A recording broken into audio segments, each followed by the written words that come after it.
दोस्तों, मैं देवानंद साहब का फैन आज आपको फिल्म गाइड की सक्सेस स्टोरी सुनाता हूँ। इस वक्त मैं उदयपुर में खड़ा हूँ, मिस नलिनी के बंगलों के पास। और इस बंगलों से थोड़ी दूर गाने की शूटिंग चल रही है, गाता रहे मेरा दिल। आपको आश्चर्य होगा कि मिस नलिनी का बंगला तो बाद में बना था, ये गाना फिल्म में पहले आता है, तो इसकी शूटिंग अब कैसे हो रही है। तो दोस्तों, इसमें बात यह है कि इस गाने को बाद में शूट करके ऐड किया गया था। जब फिल्म करीब करीब पूरी बन चुकी थी, उसके बाद इस गाने की शूटिंग हुई थी।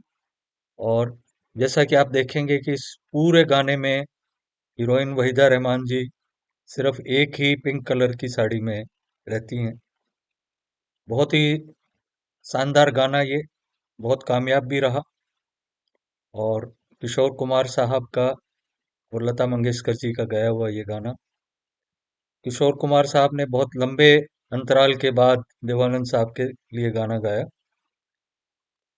ऐसी कोई बात नहीं थी कि देवानंद साहब और किशोर कुमार जी में कोई मनमुटाव हुआ हो। दोनों की दोस्ती जो जिद्दी के टाइम से बनी थी, वो हमेशा जिंदगी भर बरकरार रही थी। परंतु बात ये थी कि 1957 के आसपास किशोर कुमार साहब ने प्लेबैक सिंगिंग बंद कर दी थी और अपने एक्टिंग करियर पे ही उन्होंने कंसंट्रेट किया था। इस दौरान उन्होंने बहुत सी हिट फिल्म भी दी, जिसमें चलती का नाम गाड़ी आपने देखी होगी, किशोर कुमार साहब की सुपर हिट फिल्म, जिसमें अशोक कुमार साहब और अनूप कुमार साहब भी थे। बाद में 65 के आसपास आकर किशोर कुमार साहब ने फिर से प्लेबैक सिंगिंग शुरू की और उनकी दोस्ती सबसे ज्यादा देवानंद साहब से थी। और म्यूजिक डायरेक्टर्स में उनकी सबसे ज्यादा बनती थी एस डी बर्मन साहब से। तो ये नेचुरल था कि वो देवानंद साहब के लिए गाएं। तो उन्होंने फिल्म तीन देवियां के लिए तीन गाने गाए, जिनमें ख्वाब हो तुम या कोई हकीकत सुपर हिट सॉन्ग रहा। और गाइड के लिए किशोर कुमार साहब ने एक ही गाना गाया, गाता रहे मेरा दिल। और ये गाना ही उस वर्ष का सबसे बड़ा हिट सॉन्ग रहा। किशोर कुमार साहब की आगे चल के देवानंद साहब के लिए उन्होंने बहुत से गाने गाए। मैं एक साल पहले भी उदयपुर में था और शूटिंग देख रहा था। उस वक्त मैंने देखा कि फिल्म की शूटिंग हो रही है गाइड की, उदयपुर में और चित्तौड़ में। और उसमें फिल्म यूनिट रोज जाती है, एक गाने की शूटिंग करती है, कांटों से खींच के आंचल। ये गाना देवानंद साहब को पसंद नहीं है, क्योंकि इस गाने में एक नया प्रयोग किया गया है। पहले अंतरा आता है, बाद में मुखड़ा आता है। तो देवानंद साहब ने कोई खास इस गाने को पसंद नहीं किया था। फिर भी गोल्डी साहब ने उनको मनाया कि इस गाने को शूट तो कर लेते हैं, आपको पसंद नहीं आया तो बाद में एडिटिंग में काट लेते हैं। तो 3 दिन तक लगातार फिल्म गाइड की यूनिट उदयपुर और चित्तौड़ के अलग अलग जगहों पे जाके कांटों से खींच के आंचल की शूटिंग करती रही। देवानंद साहब और बाकी लोगों ने नोट किया कि जब यूनिट शाम को वापस आती थी, तो यूनिट के सब लोग इस गाने को गुनगुनाते थे, कांटों से खींच के आंचल, आज फिर जीने की तमन्ना है। तब उनको लगा कि ये गाना बहुत ही बड़ा हिट साबित होगा, और वही हुआ। कांटों से खींच के आंचल भी सबसे बड़ा हिट साबित हुआ, गाता रहे मेरा दिल के बाद। दोस्तों, आप जानते हैं कि फिल्म गाइड के दो वर्जन बने, अंग्रेजी वर्जन और हिंदी वर्जन। अंग्रेजी वर्जन कोई खास चला नहीं, एक तरह से उसको नाकामयाब भी कहा जा सकता है। जबकि हिंदी वर्जन एक बहुत ही सफल फिल्म रही, उसको विश्व की महानतम फिल्मों में भी माना जाता है। अगर किसी एक फिल्म से ही अगर अमरता मिलती हो, तो देवानंद साहब और गोल्डी साहब को सिर्फ गाइड फिल्म से ही याद किया जा सकता है अगले 200-300 साल तक। इस फिल्म में मुख्य बात क्या थी? एक बहुत ही अच्छी कहानी थी, आर के नारायण साहब की कहानी, जिसे साहित्य एकेडमी अवार्ड भी मिला। और इस कहानी पर देवानंद साहब ने हॉलीवुड के डायरेक्टर प्रोड्यूसर के साथ मिलकर एक जॉइंट प्रोडक्शन किया और अंग्रेजी में फिल्म बनाने का निर्णय लिया। फिल्म की स्क्रिप्ट लिखी बहुत मशहूर नोबेल प्राइज विनर पर्ल बक ने। तो आर के नारायण साहब की कहानी थी और पर्ल बक साहब की स्क्रिप्ट थी। उसके बाद भी अंग्रेजी वर्जन नहीं चल पाया। इसका क्या कारण था, ये जानने के लिए हम चलते हैं फिल्म के एक मुख्य किरदार मार्को साहब के पास। ये भूमिका आप जानते हैं किशोर साहू साहब ने अदा की थी, जो कि अपने आप में एक बहुत बड़े प्रोड्यूसर, डायरेक्टर, एक्टर, लेखक थे। तो किशोर साहू साहब की आत्मकथा हम पढ़ें तो उसमें ये कारण हमें मिल जाएगा कि फिल्म गाइड का अंग्रेजी वर्जन क्यों नहीं चला। किशोर साहू साहब ने अपनी आत्मकथा लिख ली थी जब वो जिंदा थे तभी, पर वो किसी कारणवश पब्लिश नहीं हो पाई। वर्ष 1980 में किशोर साहू साहब का देहांत हो गया था। वो दुर्ग के एक बहुत ही अमीर परिवार से संबंधित थे। उनका परिवार दीवान था एक बड़ी रियासत का। दुर्ग उस वक्त मध्य प्रदेश में था, बाद में छत्तीसगढ़ में चला गया। तो जब किशोर साहू साहब की जन्म शताब्दी आई वर्ष 2015, उस वक्त मध्य प्रदेश और छत्तीसगढ़ सरकार ने संयुक्त रूप से उनकी आत्मकथा को प्रकाशित किया। दोस्तों, आपको अवसर मिले तो उनकी आत्मकथा को जरूर पढ़िएगा।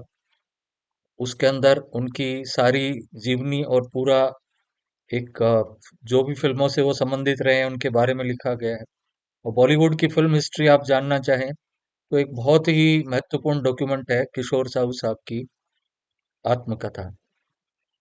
अब हम जानते हैं कि किशोर साहू साहब ने अंग्रेजी वर्जन के बारे में क्या कहा। अंग्रेजी वर्जन की नाकामयाबी का कारण उनके अनुसार थे उनके डायरेक्टर टेड डेनियल्सकी साहब। उनके बारे में किशोर साहू साहब ने अपनी किताब में लिखा है कि टेड लगभग 45 की अवस्था का था। व्यक्तित्व तो प्रभावशाली था, चपल था, स्मार्ट भी था, पर वो दिग्दर्शक यानी कि डायरेक्टर साधारण ही था। वह हॉलीवुड का कोई नामी डायरेक्टर नहीं रह चुका था और गाइड के फिल्मांकन में हर कदम पर वो ये साबित कर रहा था कि दूर के ढोल सुहावने होते हैं। यानी कि हमने ये माना था कि हॉलीवुड का डायरेक्टर है तो बहुत बड़ा डायरेक्टर होगा, बहुत अच्छा काम करेगा, पर उसका काम बहुत ही साधारण था। और यही कारण था कि आर के नारायण साहब की प्राइज विनिंग कहानी और मैडम पर्ल बक की स्क्रिप्ट, उसके बाद भी ये फिल्म नहीं चल पाई। अब इसके हिंदी वर्जन पे आते हैं। पहले तो प्रोड्यूसर देवानंद साहब ने ये तय किया था कि अंग्रेजी और हिंदी वर्जन साथ साथ ही शूट कर लेते हैं जिससे कि खर्चा कम हो। तो हॉलीवुड के डायरेक्टर साहब तो अंग्रेजी वर्जन शूट कर रहे थे, उनके साथ साथ देवानंद साहब के बड़े भाई चेतन आनंद साहब हिंदी वर्जन शूट कर रहे थे, परंतु दोनों डायरेक्टर्स में बनी नहीं। कैमरा प्लेसमेंट को लेके और बहुत सी चीजों को लेके उनके बारे में बार बार मतभेद होते रहे और इस बात को लेके प्रोड्यूसर भी परेशान थे। फिर थोड़े समय बाद चेतन आनंद साहब को पंजाब गवर्नमेंट से ग्रांट मिल गई हकीकत फिल्म बनाने के लिए, तो वो चले गए और हिंदी फिल्म का काम बंद हो गया। देवानंद साहब ने विजय आनंद साहब से कहा कि अब आप बना लो इस फिल्म को, क्योंकि राज खोसला साहब के साथ तो वहीदा जी काम नहीं करेंगे। विजय आनंद साहब ने कहा कि मैं फिल्म बना तो लूं, पर मैं इसको साथ साथ शूटिंग नहीं करूंगा और मैं इसकी पटकथा भी अलग से लिखूंगा। आप ये बना लीजिए, अंग्रेजी वर्जन बना के इसको रिलीज कर दीजिए, तब तक मैं इसकी स्क्रिप्ट, हिंदी की स्क्रिप्ट दोबारा लिखता हूँ और मैं इसको अपने हिसाब से बनाऊंगा। विजय आनंद साहब ने वही किया, हिंदी की स्क्रिप्ट उन्होंने दोबारा लिखी और उन्होंने जो फिल्म बनाई उसको विश्व की महानतम फिल्म भी माना जा सकता है। बॉलीवुड की महानतम फिल्म तो गाइड है ही, बहुत से लोग इसको विश्व की महानतम फिल्म भी मानते हैं। इसका क्या कारण है? इसका कारण है कहानी। कहानी हर फिल्म की बैकबोन होती है और कहानी के मर्म को डायरेक्टर गोल्डी ने समझा कि गाइड की कहानी असली क्या है और इस कहानी को उन्होंने जो कहा, वो बहुत ही सुंदर तरीके से कहा। वो एक महान डायरेक्टर थे और शैलेंद्र के लिखे हुए गीत और एस डी बर्मन के संगीत की सहायता से उन्होंने इस कहानी को इस ढंग से बनाया कि एक अमर फिल्म बन गई। अब फिल्म की पूरी कहानी बताएंगे तो बहुत समय लगेगा। मुख्य रूप से सिर्फ दो बातों को छूते हैं। पहली तो चीज है रिलेशनशिप और दूसरी है स्पिरिचुअलिटी, जो गाइड की कहानी के दो बड़े पहलू हैं। पहली बात है रिलेशनशिप। रोजी, जो फिल्म की हीरोइन रोजी है और फिल्म का हीरो राजू गाइड, इनकी रिलेशनशिप बहुत ही कॉम्प्लेक्स है और इसको समझना बहुत मुश्किल है। तो इसके बारे में लेखक क्या कहना चाहता था, इसको गोल्डी ने समझा, बहुत ही खूबसूरत तरीके से इसको डिपिक्ट किया। और इस पे बहुत से लोगों ने इसको एनालाइज किया है, बहुत से आर्टिकल लिखे गए हैं गाइड पे पूरी की पूरी किताब भी लिखी गई है। गाइड फिल्म पर्सपेक्टिव्स एक किताब है जिसके 14 लेखक हैं और उन्होंने अपने अपने ढंग से गाइड फिल्म के हर पहलू के ऊपर विस्तृत विवरण दिया है। उस उन लेखकों में से एक लेखक हैं पी चंद्रन, पिसोर्ती चंद्रन। उन्होंने राजू गाइड और रोजी की रिलेशनशिप का बहुत ही खूबसूरत विश्लेषण किया है, जो मैं आपसे शेयर करना चाहूंगा। उन्होंने सम्मा परवाना या दिया पतंगा की उपमा को लेकर के गाइड में राजू गाइड और रोजी की रिलेशनशिप को समझाया है।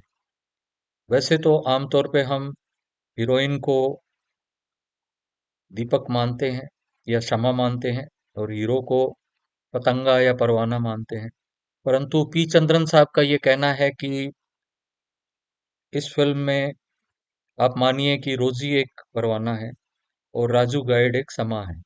रोजी परवाना है जो ये चाहता है कि राजू गाइड की जो रोशनी है, जो दिया है, रोशनी और गर्मी, रोजी को अपना कैरियर आगे बढ़ाना है तो उसको राजू गाइड की जरूरत है। तो उसको रोशनी की भी जरूरत है और गर्मी की भी जरूरत है, जो उसे राजू से मिल रही है। तो वो रोजी रूपी परवाना राजू गाइड रूपी दीपक की तरफ आकर्षित हो रहा है, परंतु वो परवाना समझदार है। वो दीपक के इतना नजदीक नहीं जाना चाहता कि जल जाए। दूसरे शब्दों में रोजी राजू गाइड से प्यार तो करती है, पर वो अपनी इंडिविजुअलिटी को खत्म नहीं करना चाहती। वो प्यार में अपना सब कुछ कुर्बान नहीं करना चाहती।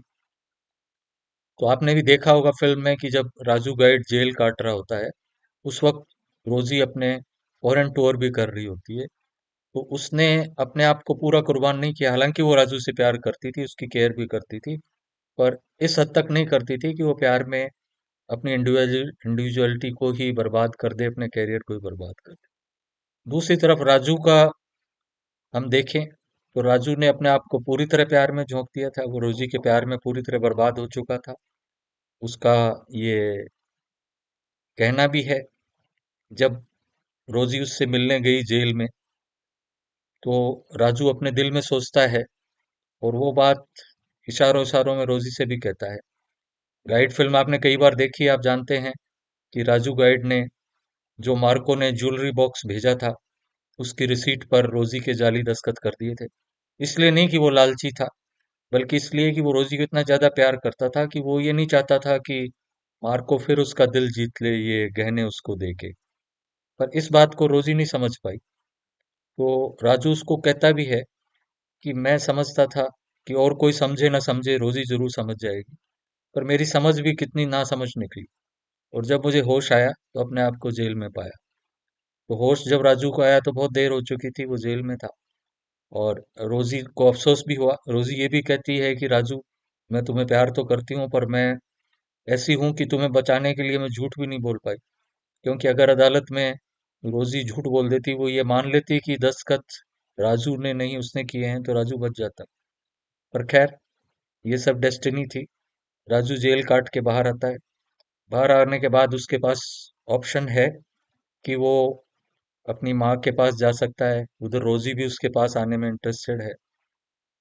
पर राजू भटकता हुआ एक गांव में पहुंच जाता है जहां लोग उसको एक साधु, एक स्वामी समझ लेते हैं।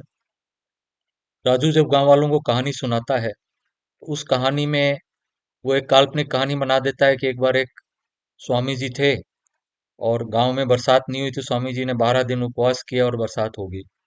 तकदीर से कुछ ऐसा हुआ कि उसी गांव में थोड़े टाइम बाद अकाल पड़ गया। लोग राजू से एक्सपेक्ट करने लगे कि अब वो 12 दिन उपवास करेगा, पानी बरसेगा, अकाल की स्थिति ठीक होगी। तो उन लोगों की आस्था के लिए राजू को 12 दिन का उपवास करना पड़ा। शुरू में वो घबरा भी रहा था, भागना भी चाहता था, पर बाद में वो स्पिरिचुअलिटी के हायर लेवल पे आ जाता है। उसके सामने चॉइस है, जिंदगी वापस उसकी तरफ आ रही है, रोजी भी आ जाती है, उसकी माँ भी है। पर राजू अब उस लेवल से ऊंचा एक हायर स्पिरिचुअल लेवल पे आ गया है, जहां पर कि गांव के लोगों को उससे अपेक्षा है कि वो 12 दिन का उपवास करेगा और बरसात होगी। और ये लोगों का विश्वास और आस्था है कि एक साधु महाराज 12 दिन उपवास करेंगे तो बरसात हो जाएगी। तो ये एक बहुत बड़ा क्वेश्चन स्पिरिचुअलिटी का है कि क्या हमारे ऊपर कोई ताकत है, ऐसी ताकत है जो हमारी सुनती है और हमारी तकलीफ को दूर करती है। इस बात को गाइड के दूसरे भाग में डायरेक्टर विजय आनंद ने खूबसूरती से उठाया है। उन्होंने कहा भी है, अपने डायलॉग भी इसमें विजय आनंद साहब के लिखे हुए हैं कि प्रश्न ये नहीं कि पानी बरसेगा या नहीं, सवाल ये भी नहीं कि मैं जीऊंगा या मरूंगा, सवाल ये है कि इस दुनिया को बनाने वाला, चलाने वाला कोई है या नहीं। तो ये एक बहुत ही महत्वपूर्ण संवाद है गाइड फिल्म का, कि हमारे ऊपर कोई ऐसी ताकत है क्या जिसने दुनिया को बनाया और दुनिया को चलाया, और क्या वो ताकत हमारी सुनती है, और क्या वो इन लोगों को मुसीबत से छुटकारा दिलाएगी बरसात करके। और होता है, बरसात होती है, और परंतु राजू नहीं रह पाता है। तो बहुत ही दिल को छूने वाली कहानी है, जिसको विजय आनंद साहब ने बहुत ही खूबसूरत तरीके से प्रस्तुत किया। देवानंद साहब और वहीदा रहमान जी की बहुत शानदार एक्टिंग थी, शैलेंद्र जी के शानदार गीत, और एस डी बर्मन साहब का अमर संगीत था। फिल्म जरूर आपने कई बार देखी है, और आप मुझे अपने कमेंट्स बताइए कि आपकी राय में गाइड फिल्म की इतनी बड़ी कामयाबी के क्या कारण है।